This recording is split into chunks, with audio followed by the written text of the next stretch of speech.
हरि ओम। श्री हरि शरणम श्री हरि शरणम श्री हरि शरणम श्री हरि शरणम। आज आप लोगों के समक्ष योग वासिष्ठ के कुछ अंश को प्रस्तुत कर रहा हूँ। कथा ज्ञान से भरी हुई है, ध्यान पूर्वक श्रवण करें।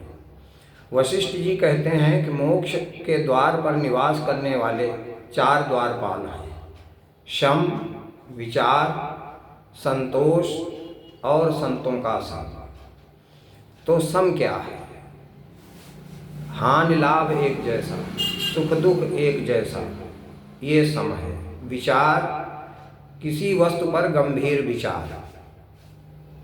संतोष, सब कुछ स्वीकार, ये संतोष भाव। और संतों का सम, ये मोक्ष के 4 द्वारपाल हैं। इसमें यदि कोई एक भी अपना ले तो शेष तीनों उसके पास आ जाते हैं। अतः देवता, दानव, राक्षस और मनुष्यों में बैठते, चलते, गिरते, पड़ते, घूमते सदा ही मनोजय जनित उस परम सुख को प्राप्त करना चाहिए। यानी हमारा मन जो है कब्जे में रहे, प्रपंच में न फंसे, परमात्मा में लगे, तभी कल्याण होगा। विचारशील पुरुष गई हुई वस्तु का परित्याग, उपेक्षा कर देता है। उसके लिए कोई चाह नहीं रखता कि अब मिल ही जाए, आग्रह नहीं है। और प्राप्त वस्तु का शास्त्रानुसार उपयोग करता है। वह मन की प्रतिकूलता में न क्षुब्ध होता है और न अनुकूलता में प्रसन्न। ये नहीं मन का हो गया तो नाचने गाने लगे, मन के विपरीत हो गया रोने लगे, ऐसा नहीं। ऐसा व्यक्ति ही जीवन मुक्त होता है। यह परम आकाश रूपी परमात्मा सूक्ष्म होने के कारण नेत्रेंद्रिय का विषय नहीं है। ये परमात्मा इतना व्यापक है और इतना सूक्ष्म भी है।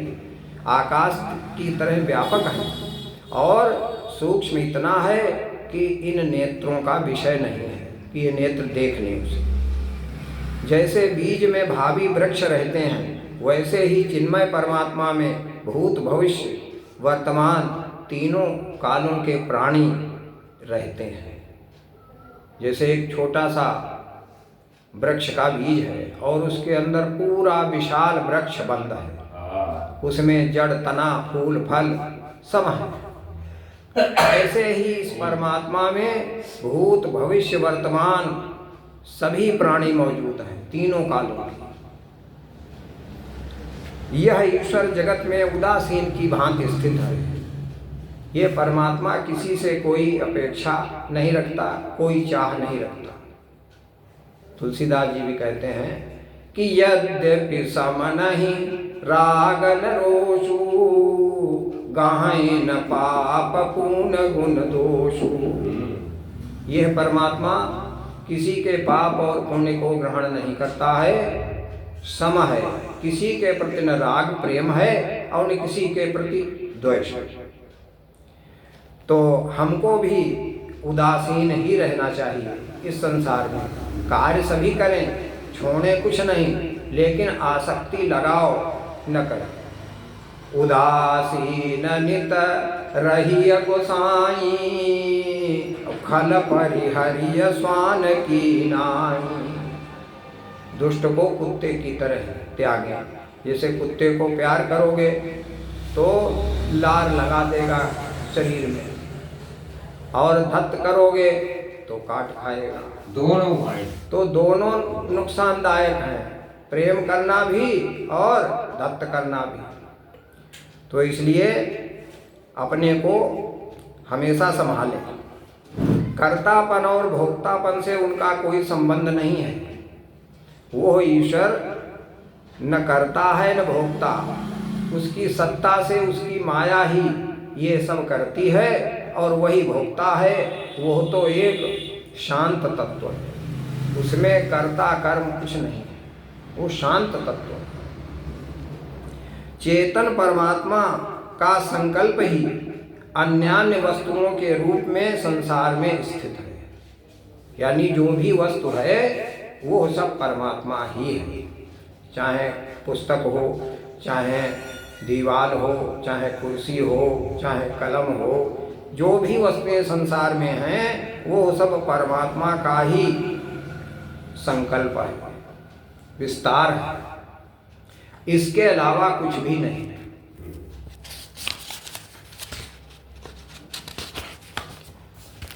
जगत के नानात्व में केवल परमात्मा का अनुभव करना ही तत्व का दर्शन है। प्रत्येक वस्तु में उसी की भावना करना, यही तत्व ज्ञान है। तो गीता में भी इसको कहा है, जो सब में उसी को देखता है, समहात्मा सदुर्लभा, वो महात्मा दुर्लभ है। और वो स्वामी जी कहते हैं कि सिया राम मैं सब जग जानी, करऊं प्रणाम जोरी जुग पानी। श्री राम में मैं पूरे विश्व को जानकर सबको हाथ जोड़कर प्रणाम करता हूँ। जिनसे अनंत नाना प्रकार की सृष्टियाँ होती हैं, उन सदसत कलाओं से जो विस्तार को प्राप्त हुआ है, वह मन ही यहाँ विविध पदार्थों के रूप में विलसित हो रहा है। अब मन ही संकल्प करता है कि ये किस पुस्तक है, ये मेज है, ये स्टूल है, तो ये मन का विलास है। मन अज्ञान का है, माया का है, सही निर्णय नहीं कर पाता। उसके ऊपर बुद्धि बैठी है शरीर में, बुद्धि अगर गंभीर विचार करे तब उसका कुछ निर्णय निकाल सकती है, वो भी पूरा नहीं, क्योंकि वो परमात्मा बुद्धि से भी ऊपर है, परे है। तो इंद्रियों से बलवान मन, और मन से बलवान बुद्धि, और बुद्धि से बलवान परमात्मा। तो ये सारा दृश्य प्रपंच मन का विलास है। नित्य आंतरिक विचार वाले और जगत को क्षणभंगुर देखने वाले पुरुष का अंतःकरण राजा जनक के अंतःकरण की तरह समय आने पर अपने आप ही शुद्ध हो जाता है। जब समय आता है तब अंतःकरण शुद्ध होकर ज्ञान प्राप्त हो जाता है, राजा जनक की तरह। तभी कहा गया है तत्स्वयं योग संसिद्धि काले नात्मनि विन्दति, यानी वो ज्ञान सबके हृदयों में है, लेकिन समय पर ही वो विकास को प्राप्त होता है, संसिद्ध होता है। काले नात्मनि विन्दति तत्स्वयं योग संसिद्धि, ये यानी स्वयं के अंदर वो ज्ञान तो है, पर वो अपना प्रभाव नहीं दिखाता है।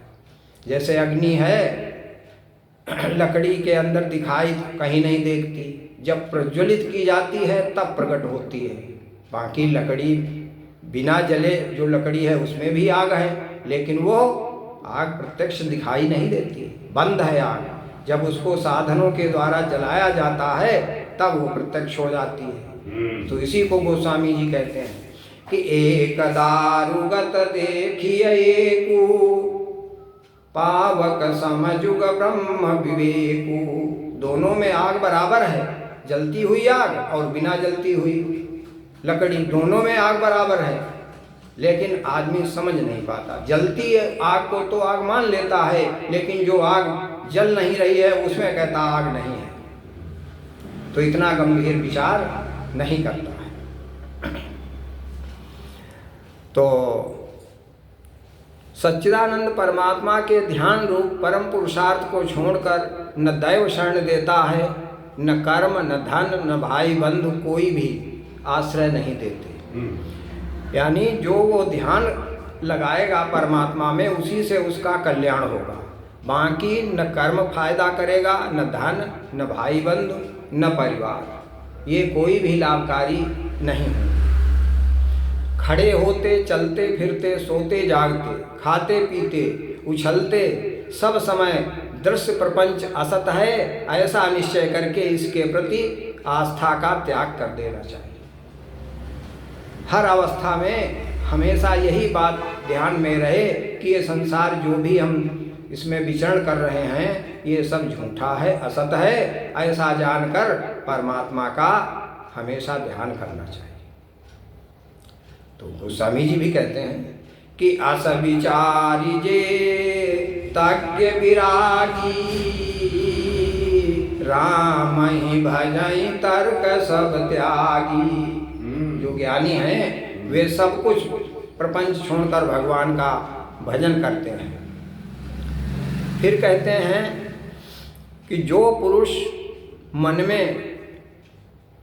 को वश में करने में समर्थ नहीं है वो अध्यात्म शास्त्र के उपदेश का पात्र नहीं है। जिसका मन काबू में नहीं है ऐसे व्यक्ति को अध्यात्म का उपदेश देना निरर्थक है। हे राम, इस पृथ्वी पर जो मनुष्य पशु पक्षियों के समान धर्मा होकर आहार विहार निद्रा और मैथुन में लगे हुए हैं उन्हें उपदेश करना उचित नहीं है।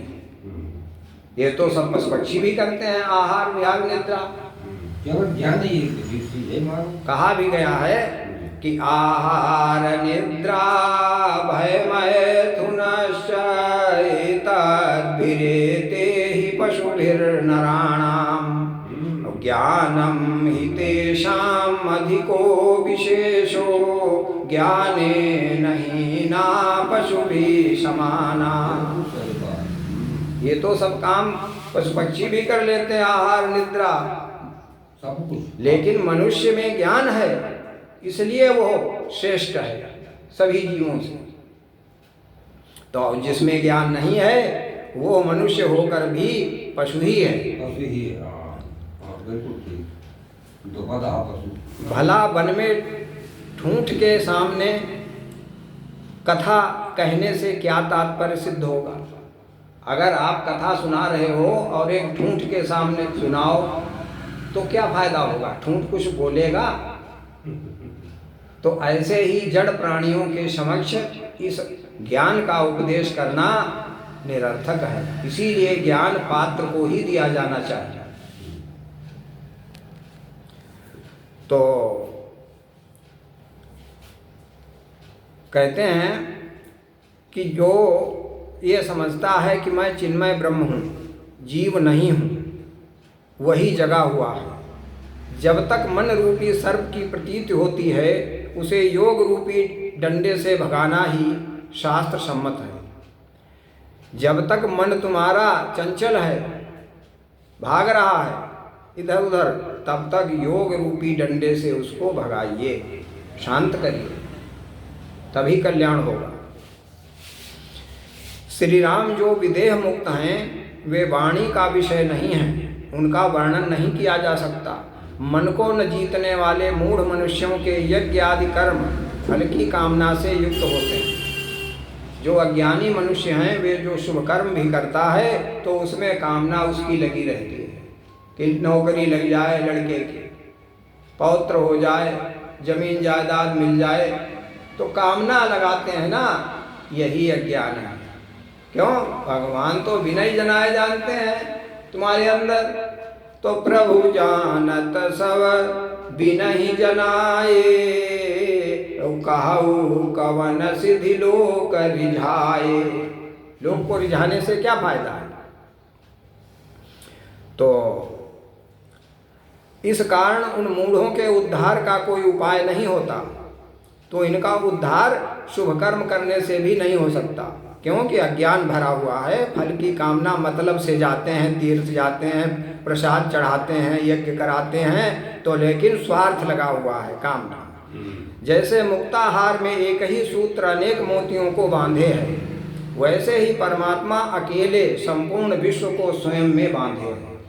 जैसे माला है उसमें धागा जो है सारे मोतियों को बांधे हुए हैं, ऐसे ही परमात्मा सारे विश्व को अपने में बांधे हुए।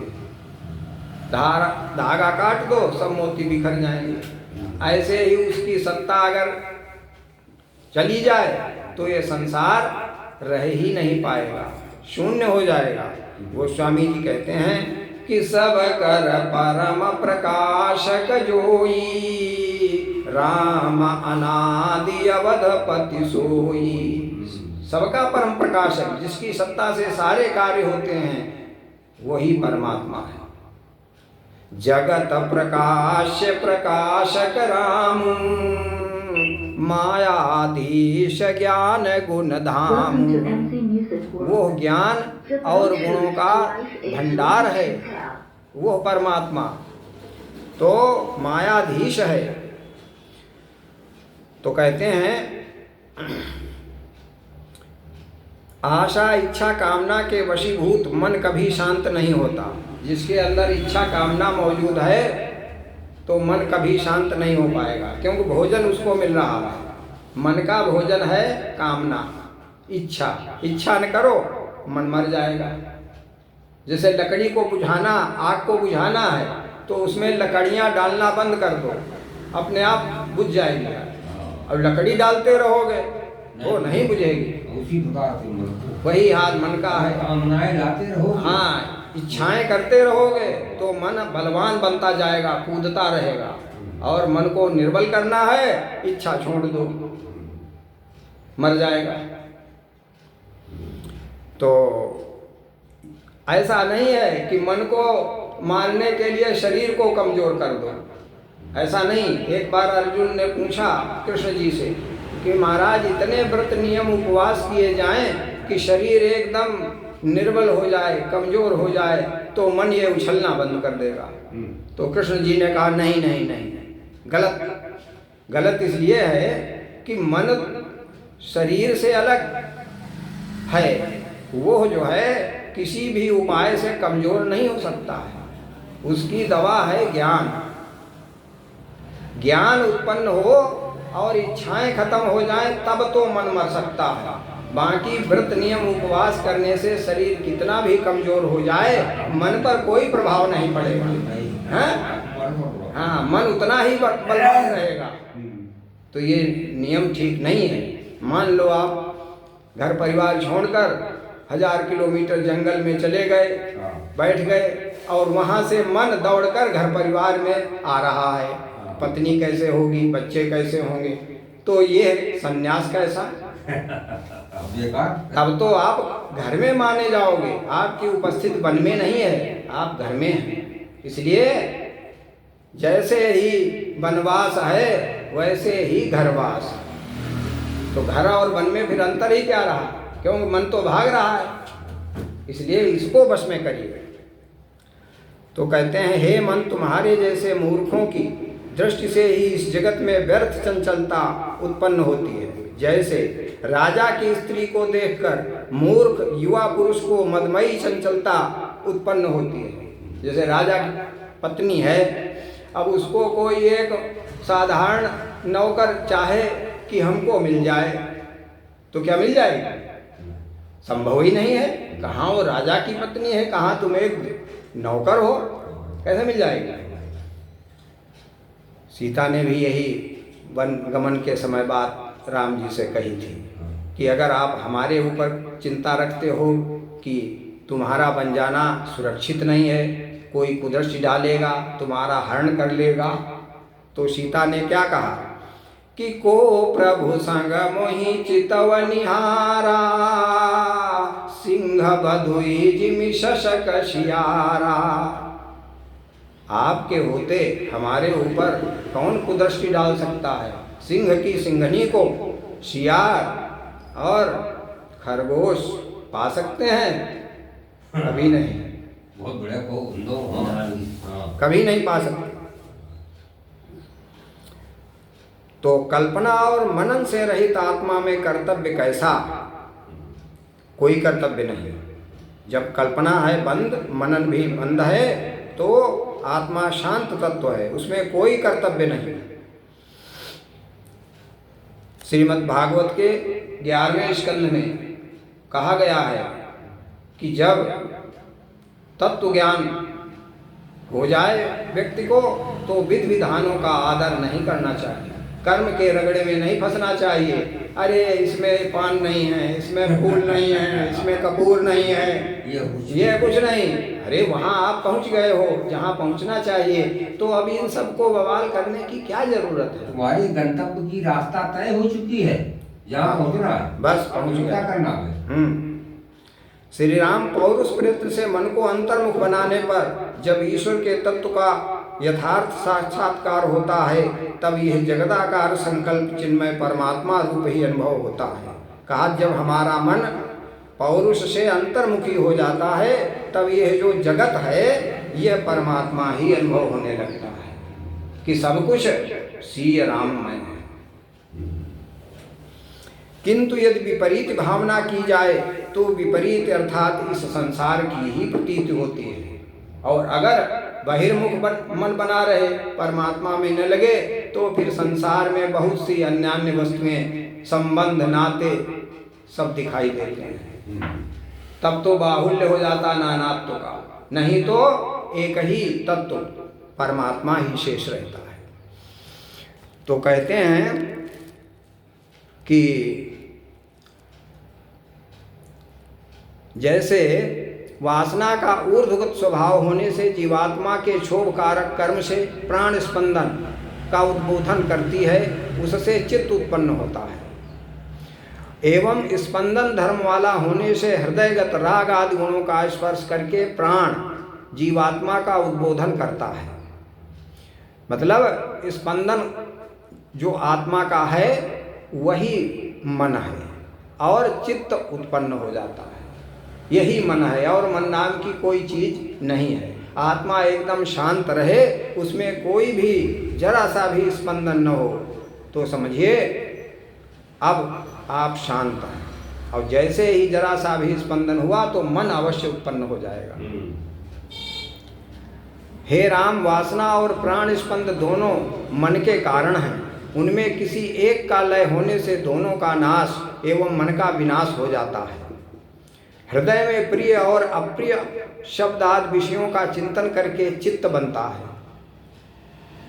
अब मनन तो मन है, और चित्त जो है वो चिंतन करता है अच्छे खराब का, इसलिए चित्त है। उससे ही वासना और प्राण स्पंदन बनते हैं। जैसे जड़ उखाड़ने से वृक्ष नष्ट हो जाता है, वैसे ही विषय चिंतन का त्याग करने से वासना, स्पंदन, चित्त नष्ट हो जाते हैं। जिस प्रकार तेल से रहित नहीं है, उसी प्रकार जीवात्मा से रहित कोई भी विषय नहीं है।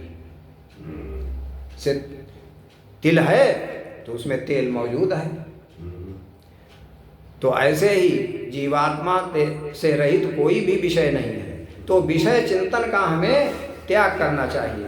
इसको गीता में भी कहा भगवान ने कि ध्यायतो विषयान् पुंसा संगस्तेषु उपजायते संगात् संजायते कामा कामा क्रोधो विजायते क्रोधात् भवति सम्मोहः सम्मोहः स्मृति विभ्रमा स्मृति भ्रंशात् बुद्धिनाशो बुद्धिनाशात् प्रणश्यति। ध्यायतो विषयान् पुंसा, विषयों में जब हम ध्यान लगाते हैं तो आसक्ति प्रेम हो जाता है। प्रेम होने से उस वस्तु को पाने की कामना उत्पन्न होती है। कामना में विघ्न पड़ने से क्रोध उत्पन्न होता है, और क्रोध उत्पन्न हो जाने से बुद्धि चकरा जाती है, सम्मोह हो जाता है, और सम्मोह ही स्मृति विभ्रमः, यादगार नष्ट हो जाती है। क्रोध में यादगार नहीं रहती, ऊट पटांग आदमी बोलने लगता है। तो स्मृति भ्रंशात् बुद्धिनाशो, बुद्धि कट जाती है, और बुद्धिनाशात् प्रणश्यति, यानी पतन हो जाता है। प्रणश्यत माने विनाश हो जाता है उस व्यक्ति का। तो जड़ क्या हुई? शुरुआत हुई ध्यान से, ध्यान लगाया, फंस गए, विनाश हो गया। इसलिए तुलसीदास ने कई बार रामचरितमानस में बड़ी कीमती लिखते हैं कि होई बुद्धि जो परम सयानी तीन तन चितवन अनहित जानी। अगर हमारी बुद्धि पैनी है तो हम विषय भोगों की ओर देखें ही नहीं, देखेंगे फंस जाएंगे। तो ये कुछ योग वासिष्ठ का कुछ अंश मैंने आप लोगों की सेवा में प्रस्तुत किया। कथा अभी विस्तार में है, फिर प्रस्तुत की जाएगी। हरि ओम तत्सत, हरि ओम तत्सत, हरि ओम तत्सत।